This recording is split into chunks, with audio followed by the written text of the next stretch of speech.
What's up, Internet? Welcome back to the Roottrees Are Dead. And the last episode, we really did a deep dive on Felix Fellows, aka 5Ps. And we've determined that in this episode, we're going to take a look at 6 pieces. I expect that 6 pieces is going to be kind of like Lauren's diary in the main game, where it's just going to be a lot of different pages. There it is. Okay, here we go. Sam Madson's book was released earlier this year and details the truth about Elias Roottree as well as Sam's fathers, Edward Clancy Roottree and John Miller. You helped verify her story. So much of the book's core contents are familiar to you. So much of the book's core contents are familiar to you. That said, Sam had some sections on other family secrets and rumors. Much of it didn't matter to the primary purpose of the book, and some of it is new to you and may be important to your new search. These sections have been added to your notes. There's an older version of this page in the Time Travel Archive, as this book has not yet been released. Oh, you could look this up before? That's crazy. That's so funny. You could look this book up before it's out? Interesting. Okay. All right. Taking a look at the book. Here it comes. 6 pieces, Unwrapping America's Sweetest Families, Sam Madsen. Sam's book has a few different passages about her own history with the company and the rumors and gossip she collected during that tenure. She ran the farm for a period starting around 1968 after the death of Elias until her daughter Gwyneth took over in 1984. That seems relevant. Okay. Most of the relevant rumors coincide with the reign of Guy Hudson, who took over as president in 1978. Sam was very much not a fan of Guy, and according to 6 pieces, it was an open secret within the family that Guy was very much not a fan of remaining faithful to his wife, Patricia. Many of their hires at the time were young, single women, and Guy often spent a lavish amount of money on private parties. So that's something we've seen before. We gotta figure out a way to kind of Google that. This was 20 years ago, and Sam warns that most of it is hearsay. Still, you may find the following information that you still find the following information that may be relevant. I'm just going to re-highlight this one, just really make sure I can get that. This is 20 years ago. Okay. One of Sam's farm supervisors was named Elizabeth. Elizabeth had a daughter who Sam never met, but who worked as one of Guy's secretaries. So one of Sam's farm supervisors was named Elizabeth. Elizabeth had a daughter who Sam never met, but who worked as one of Guy's secretaries. According to Elizabeth, a caterer from a local restaurant called Antonellis met her daughter at one of Guy's parties, and they eloped quickly due to a pregnancy. Elizabeth wasn't aware that the party was for swingers. Rumor has it that her daughter showed up with Guy and didn't seem comfortable switching partners. Ooh, that's a whole mess. Okay. Let's throw this in the to research section. And then I'm going to put Elizabeth also here. Okay, cool. Guy's main positive contribution to the company involved expanding to markets previously untapped by Roottree. However, when he went on trips overseas, they were often for weeks at a time, and Guy was known for spending more time and money on unofficial business than meetings with distributors and manufacturers. It was said that he bribed at least one politician to open a factory in Brazil. I wonder why. There is also a section where Sam speculates that Elias may have also cheated on Gwyneth. Cool, we kind of deduced this. Gwyneth was always much kinder to Sam than Elias was, and was the first to invite Sam to family events. While she has no hard evidence, Sam always got the impression that Gwyneth was able to coerce Elias into allowing Sam back into the family using some kind of leverage, instead of it being a natural course of events. She mentioned that Elias and Gwyneth were known to loudly argue, sometimes about another woman. Sam also says that her son, Ernie, once asked her, "Who's Beth?" because he overheard them yelling about someone with that name. As far as Sam knows, Elias once had a secretary named Elizabeth, a different Elizabeth from the supervisor from the farm, but she never met her.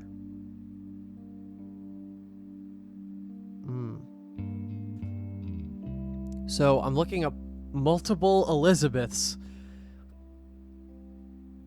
Okay. This is not as earth-shattering as I thought it was going to be, but that's okay. I don't want it to be easy. I want it to be a trail. There are a large number of Antonellis restaurants, not because it's a chain, but because it seems to be a common name for Italian restaurants. You may need to use a more local resource, sure. And obviously that's this one. Antonellis is an Italian restaurant, and it has been in the Butler County Times twice. The most recent time when it was closed in 1992. The owner, Rochelle Zimmer... not that one. Let's go here. Sold the land the building was on, and at the time of the article, she was unsure if the restaurant would move to a new location or if she would retire. Many years before that, there's a puff piece from Valentine's Day 1978 that asked recently married residents of Butler County how they met. Christine Garland responded. She and her husband Steve, who was a chef at Antonellis, met years ago when she delivered produce from her mother's farm. Steve used to work extra hours just to be there during her deliveries. Although they grew apart when the restaurant switched suppliers, they reconnected by chance and eloped at the end of last year. Now she has a bun in the oven, and they're both working as much as they can. She's a secretary but went back to delivering produce on the weekends, trying to save up money to move to Boston and open up their own restaurant. Okay, so Christine Garland. Steve is a chef, or was a chef. Steve used to work extra hours just to be there during her deliveries. Although they grew apart when the restaurant switched suppliers, reconnected by chance and eloped at the end of last year. What did it say here? Where is it?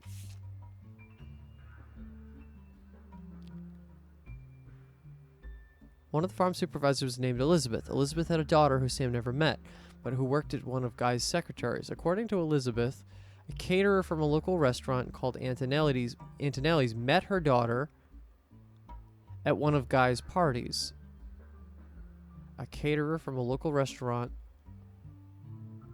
So this guy Steve met her daughter at one of Guy's parties, and they eloped quickly due to a pregnancy. Elizabeth wasn't aware that the party was for swingers. Rumor has it that her daughter showed up with Guy and didn't seem comfortable switching partners. Got it. Okay.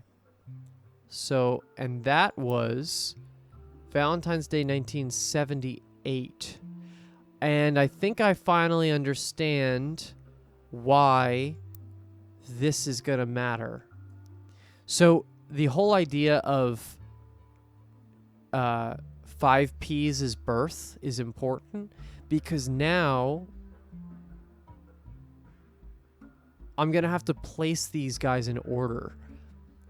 And if Guy Hudson is sleeping around, I'm going to have to figure out the order based on what context clues I have. So we know that this is 5 P's. We don't know if he was born in 77 or 79, right? That's the idea. But if he was born in 79, then that puts this whole thing out of whack. So I think he needs to be born in 77, right? Because if that's, or 75, I guess it technically gives us that range. But for this has to be first then. Just the game is giving us that is first. So if that's the case, then these all come after, they have to come after that. Interesting. Okay, so if we think this seems correct because this is just infidelity child with person, this person has someone, this would be Steve whatever. And this would be, what did they say the name was? Christine Garland.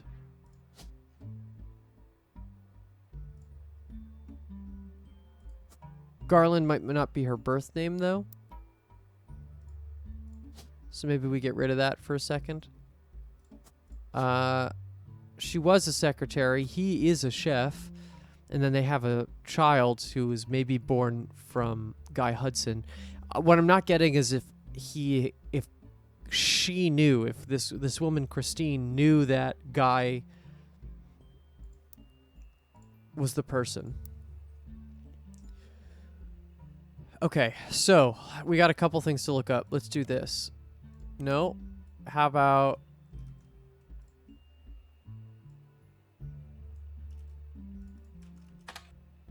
Rochelle and her husband, Mark Zimmer, have had a few mentions in the Butler County Times. Both were local business owners. Rochelle owned Antonellis, an Italian restaurant, and Mark owned a local bookstore called Bookmarks. Both closed in 1982. Mark was also mentioned once in the Butler County Times when he was sued by Steve Garland. Oh, so yes, that's correct. Steve Garland is his last name. Stephen Garland. I'm feeling pretty confident about this world here. Okay, so just for shits and giggles, we're going to do the normal spider. Why is this doing that? Okay.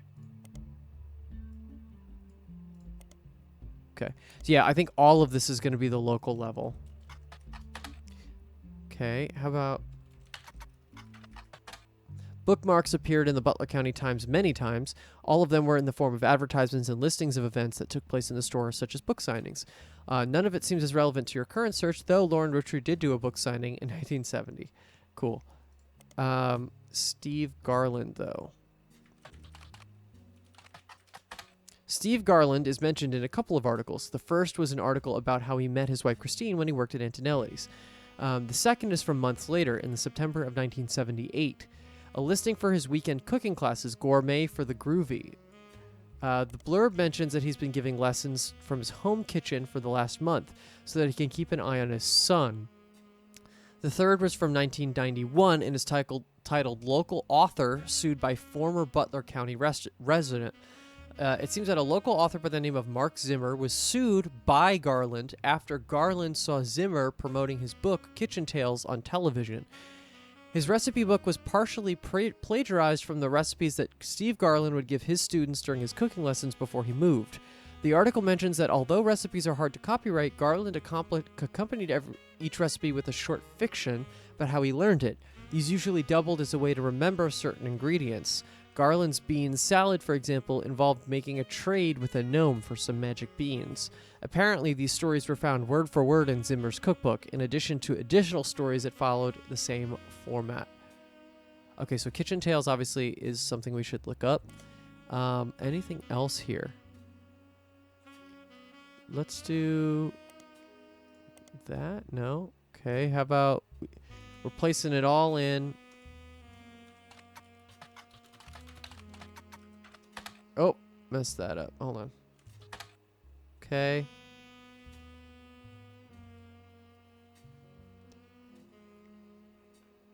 Cool. Okay, so Kitchen Tales. This is going to be important. So let's go to this Kitchen Tales and shit, what am I looking for? Steve Garland. Oh, hello.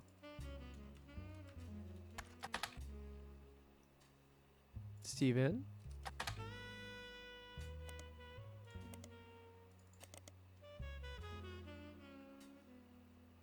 Oh, Garland saw Zimmer promoting his book, Kitchen Tales.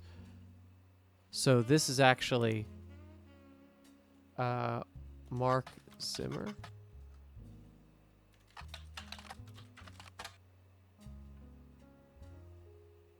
Mark Zimmer's Kitchen Tales, out of print, re-releases Garnishing the Truth. The entire description of this book, according to the library system, is a recipe book that contains stories. Garnishing the Truth.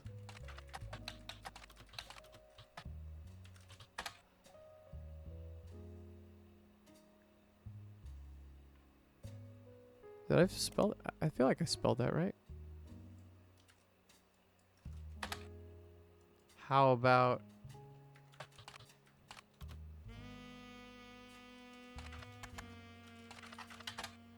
Aha. The introduction of this book is a series of acknowledgments from Steve. The first is, Christine, thank you for everything. Your support means the world to me. You're the apple of my pie. Aw. The second is, to James and Robert. You're becoming amazing men and incredible chefs. Ha. James and Robert Garland. I think we found you. I guess I'm a good teacher. The final is to Mark Zimmer. You proved my storytelling approach to recipes could be popular. Without you, this book couldn't exist.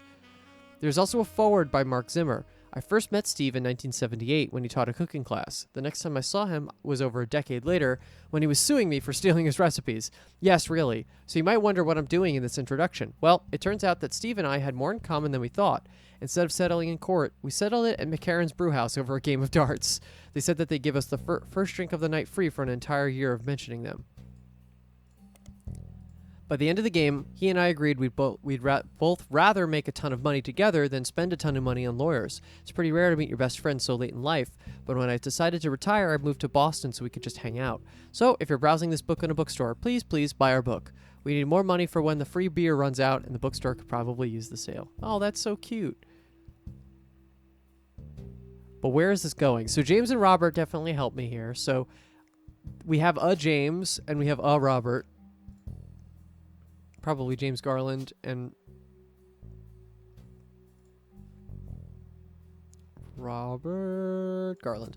Okay, we don't know how old they are. There's obviously a picture of them, so they're somewhere. No evidence gained from this. We could do McCarron's Brewhouse. Let's see what happens there. McCarron's Brewhouse is a pub in Boston, and they have a website. Apparently, the bar has been around a long time. On the site, there's a list of famous people who've had a drink there, including former president of the United States, not of the Roottrees Company, Kennedy. There's also a few listings of television shows and books that have mentioned McCarron's, as well as how they came up. One of them is Garnishing the Truth, which the site has had this to say about. Local and regular Stevie G wrote a book about food. We prefer cocktails, but he gave us a shout out. We aren't going to say no to free press. So go grab a bite at his kid's joint, Friday, and then swing by to meet him for a drink. Aha! Also, Stevie G is very funny. Let's see. Is there anything about Stevie G? Let's go to periodicals. No. Okay, cool. Garnishing the Truth. How about Friday, huh? Friday is a fairly popular restaurant in Boston. They don't have a website, but many locals seem to mention them in various places. One more in-depth review explains that it's not a full restaurant, just a front door and a very small interior with a window. Unusually, the restaurant only serves vegetables, but a lot of reviews say that in spite of that, it's delicious. You also find a short story about it listed on a website called My Boston Homepage. Whoever runs the page seems to just link to random sites related to Boston, tell personal anecdotes related to Boston, and give their relatively short opinions on things in Boston. It's very unorganized. It has this to say about Friday. Wicked overrated. I saw it in Chef's Signature, so I went, and there was a huge line, and they didn't have a single meat dish. What's even the point? Okay, so there's a couple things to see here. Obviously, My Boston Homepage. My Boston homepage is run by someone with eclectic tastes. They rate things on a scale from wicked awful to wicked wicked. The most recent thing to receive a wicked awful was an antique store called Bee's Things. Apparently, the owner, Beatrice, is not very friendly. The most recent establishment to receive a wicked wicked is a comic book store in Cambridge called the Million Year Picnic. As far as you can tell, nothing besides Friday seems to be connected to your search in any way. Christ, this is a fucking rabbit hole. Bee's Things is an antique store located in Boston. The owner's name is Beatrice, and the store's name appears to be a somewhat awkward attempt at a bee stings pun. This is supported by what can only be described as a swarm of bee-related imagery and puns on their website. Their logo has a pastel yellow and black striped theme with clip art insects all over it. It mentions that all of Boston is buzzing for bees. There's even a listing for a vintage armoire that mentions it has plenty of room for all your yellow jackets in it. At the bottom, it states, "Fly on down, honey, and make a deal with Bee." Beal? Nothing here appears to be relevant to your search. And then the Million Year Picnic. How about that? The Million Year Picnic is a comic book store in Cambridge, Massachusetts. It's one of the oldest comic book stores in the United States and named after a short story by Ray Bradbury. If you decide to visit the Million Year Picnic for the first time after playing this game, please tell the owner Tony that you heard about his store from the video game Roottrees Are Dead by Jerry Johnson. Fair warning, he has no idea that I did this, and he probably will be somewhat confused if you're the first person to tell him. That's fucking awesome. We're going meta with this. Meta shoutouts. That's awesome. That's so good. So I'm assuming that Jeremy Johnson is a Bostonian. Oh, cute. If I'm ever in Boston, I think I have to go now. Please tell the owner, Tony. Amazing. So much fun. That made my day. That's so cute. That's something I would love to do with my art at some point, is just to like find like put stuff in my games that like mean something very small to some people, even if they don't really even know. All right, so we're going back a little bit. Chef's Signature is the thing that's important here, though. Chef's Signature is a magazine that relates to food and trendy restaurants. They cover the subjects all over the United States. Get me in there. Chef's Signature. How am I doing on this episode, by the way? Okay, we're good. We're doing well. All right, so Friday is first. Oh, hello. Chef's Signature covered Friday less than a year ago, right around the time you were doing your initial investigation. Each article in Chef's Signature tends to focus on a restaurant, and like the main magazine's name implies, each restaurant lists the one main dish that the head chef is known for. Friday's signature is the samosa cone. The cover and main article has been added to your evidence. Great. How about... Okay, how about... Okay, I'm going to have to go back through history now. McCarron's Brewhouse.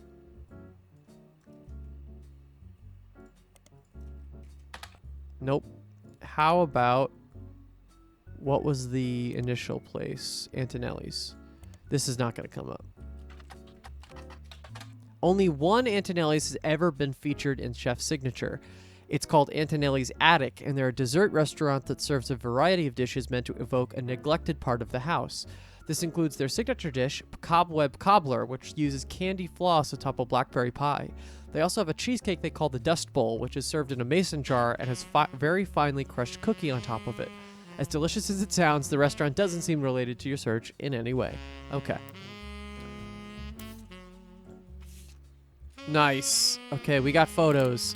Can a vegetarian diet be trendy? Sitting down with the Garlands, the new boys in Boston. This better say who's the older one. Chef's Signature, a nationally published magazine targeted towards fans of unusual restaurants, featured James and Robert Garland on the cover of their November 1998 issue. According to the article, the two brothers own a small walk-up window in Boston called Friday, a play on tie-dye shirts that the servers wear. Interesting. That exclusively serves vegetarian dishes. Most of the offerings are heavily inspired by the powerful spices found in Thai and Indian food. Their signature dish is the samosa cone, which from a distance somewhat resembles a traditional ice cream, complete with waffle pattern. Instead, it contains fried potatoes, pureed peas, carrots, and a special ginger-based sauce. Sounds pretty good, actually. Robert, who is 3 years younger than James. Okay, so Robert... Great, I guessed that one right. He's 3 years younger than James. Jokes that although the age difference has left him delegated to wear the sous chef jacket his whole life, he doesn't mind. As a result, James answers most of the interview's questions. James credits his love for food and his culinary skills to their upbringing. Most kids hate vegetables growing up, but they don't have parents like we did. My father was a chef, and my mother grew up on a farm that supplied his restaurant. That's how they met. I don't have any memories from the farm or anything like that since we moved here, but before I could even talk. But they told me stories. My dad's a great storyteller. He even wrote a book that partially helped fund Friday. Man, this is so sweet. This whole episode has just been like nothing but good feelings. We're not even delving into the infidelities. I have a comment, but I'll keep reading first. When we moved, they were looking to open their own restaurant together. Unfortunately, they never got it off the ground. His line cook gig ended up being less temporary than he had hoped, and she had to go back to work as a secretary even after Robert was born. Before we were old enough to go to school, we spent days with my aunt. Ooh, okay, hold on. Good to work. Okay, in the diner where he worked, my dad had no room for experimenting, so he'd exercise his skills at home on his days off. We'd always go shopping and cook as a family on those days, and even though were hyper kids running around and causing a ruckus, those were some of our family's favorite memories since we were all together. Mom always had the eye for the best vegetables for him to work with. She did her best to pass that on to us. According to the article, their parents, who are now retired, visit Friday often. They even have a signature dessert, the Sistine apple. Apple pie has always been my mom's favorite, and my dad always had the stupid line he used to make her laugh involving apple pie. Most people realize it's the Sistine Chapel pun and assume that's all there is to it, but actually it's secretly named after them, sort of. It's actually secretly named after them, sort of. Oh, like Christine, right? Because their mom's name is Christine?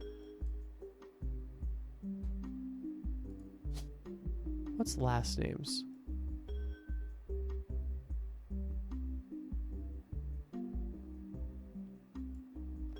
She's the last name is Smith. That could be like Granny Smith apples.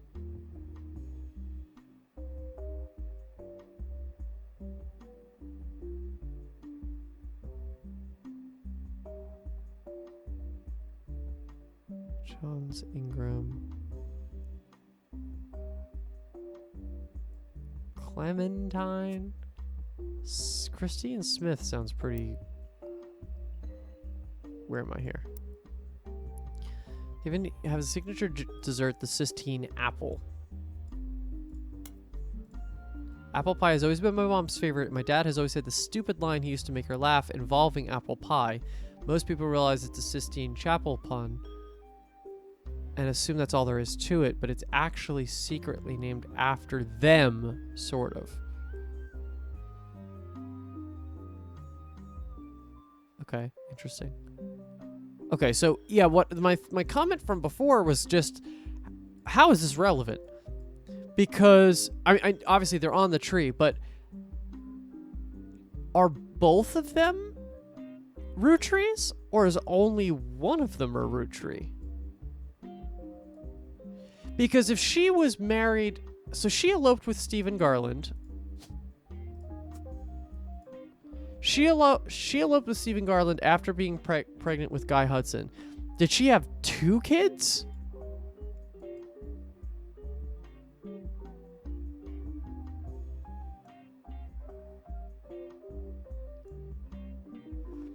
Because, like, is Robert entitled to... is James entitled to root tree money and not Robert? That's weird. I don't know. Do they look alike? Not exactly.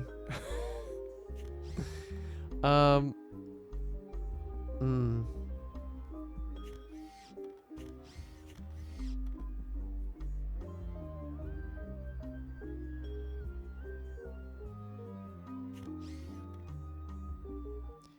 the age differences left him delegated to wear the shoot.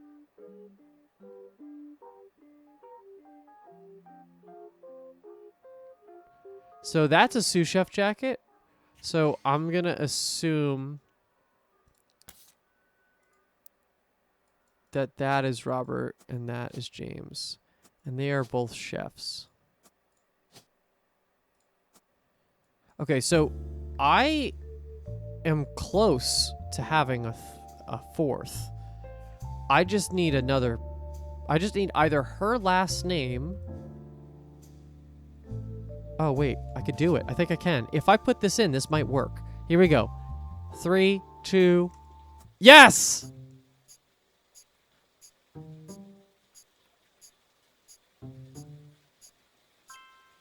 Guy Hudson, David Fellows, Robert Garland, James Garland. Riley Fellows locked in. Stephen Garland locked in. Booyah! Okay. Has Clark reached out to you? Well, let me give you a short history lesson about the last few months of my life. Please. 3 different people contacted me claiming they might be somewhere in their history, claiming that somewhere in their history they might be Roottrees. First, that young man, the rapper. I ignored that one. He seemed dubious. But then I saw the news. I felt terrible. So I began helping the others. Because my doubts with Felix were so misfounded, I ended up putting too much faith in the second person that approached me. I went to the media prematurely. I admit my mistake there. But the third person who contacted me also had a credible case. Before I could help, the company got to them somehow. The fact that the family silenced them doesn't seem to fill me with hope when it comes to Clark's intentions. But you're making progress based on the leads he gave you. It's really hard for me to get a read on him. I'll let you handle it. I've sent you the case I've been working on, and some company records I managed to track down. The records are quite dense, but hopefully they're useful. Good luck. Okay. So, this might be the information injection that we're looking for. So, I feel pretty good about this, where we're at now. Christine, I need a little bit more information about her last name. I feel like Smith is... It's an Apple thing, right? I feel pretty good about that too, but I'm not gonna make that guess, obviously. I feel good that we have some stuff though. That's pretty great. Oh, also there was another picture of Miracle that we could have put in, I guess. Oh no. Oh no. Okay, so look. Clark and some others have extra spaces for photos, right? So if there's going to be other photos in them through the evidence. It's just natural. Miracle does not have a photo here. Who else does not have an extra photo thing here? It's Guy Hudson. Why is that, I wonder? It's because Miracle is somewhere on the bottom. Miracle has had an affair with someone. If I had to guess, it's probably this one. Because he would have been too young for 1921. But for this one, this complicated tree, he speaks so critically about that stuff, but he's in the wrong. I would be very confident that this is Miracle Roottrees. And I was gonna say it. I was gonna say that one of the preachers is gonna have some sort of affair, because of course they are. But I wasn't, because that's technically leading, and I didn't want to do that. But yes, that's great. That's so funny. And that's using the game a little bit against itself, right? Because we have a photo of him. Unless the game actively says that we don't use all the photos, which I find very hard to believe, this I feel like is very confidently Miracle Roottrees. Because I don't think there's not going to be... Oh, no, okay, wait, actually. But then if it was... I was going to say there isn't a spouse that's not a Roottrees here, but then if that's the case, this would... He didn't have a child this year. That would be very, very weird. Although I guess it's not unheard of. Okay, cool. We're coming up on the end of an episode, but let's take a look. Yeah, let's take a look at this email. From 6pieces at prodigy.us to genealogygenie at prodigy.us. This is all the information I have about Regina Clementine, née Salazar, from New Orleans, Louisiana, and her husband, Stuart Clementine. She wrote me about a month ago. Apparently, the Roottrees lawyers went after her since then. By the time I received her letter and called her, she told me she couldn't cooperate anymore. Ooh. That looks like a new page to me. Get this one in. Clementine. So, Regina Clementine, née Salazar from New Orleans, and her husband Stuart. Okay. Also, we should research these two. Okay. Her husband, who is a police officer, never knew his father, told her he thought he might be a Roottrees. But he's estranged from his family and didn't want to pursue it because he had no proof. She wrote to me behind his back. Normally, I wouldn't be so sure, but she had some pretty credible facts. Some of it I've been able to confirm. Stuart's mother was named Mary Beth Clementine. I should actually probably do this. She was pretty well known in the 30s and 50s, a singer who went on tour to a lot of churches. Oh, no. Oh, no. You can look her up online, and she was a pretty big proponent of adoption. I know for a fact that she came to Butler County a few times. I remember her from when I was younger. And Regina said that Stewart told her that they always seem to spend a lot of time at the Miracle Church. She sent me a photo to prove that she's who she says she is. She was a pretty big proponent of adoption. You can look her up online. Cool. Okay. I know her for a few. She came from Butler County a few times. Cool. She sent me a photo to prove that she is who she says she is. Sam Madsen, 6 pieces, Unwrapping Family America. Sweetest Family's out now. Please consider saving a tree and not printing this email. Well, sorry. Okay. Cool. Let's just take a look at this photo. This photo was given to you by Sam Madsen. A woman named Regina Clementine came to her and claimed that her husband has confessed he thinks he's a Rootree. The details of the case can be found in your evidence. Stewart is the older boy wearing a vest. The woman in the photo is Mary Beth Clementine, a singer who may have had an affair with Miracle Rootree. Who are you two? Husband, kids? Okay. All right, I think we found our next lead. I'm not even going to look in the company records yet. We got a lot of stuff here. Look at this. Look at this shit. This is so crazy. Only 1 on the notable events. I find that interesting. That means there's only 1 thing I can find from everything else. We haven't even gone through half of this. Cool. I love where we're at right now. I feel really, really good. And Miracle, you dastardly dog. Let's see what happens when we dive even deeper into your history. And also, we have to get 8 more. Okay, we can do that very easily. Yeah, I'm so super excited. We're going to keep on keeping on. Please give this video a like if you liked it, and subscribe if you want to see future episodes. I'll catch you in the next one.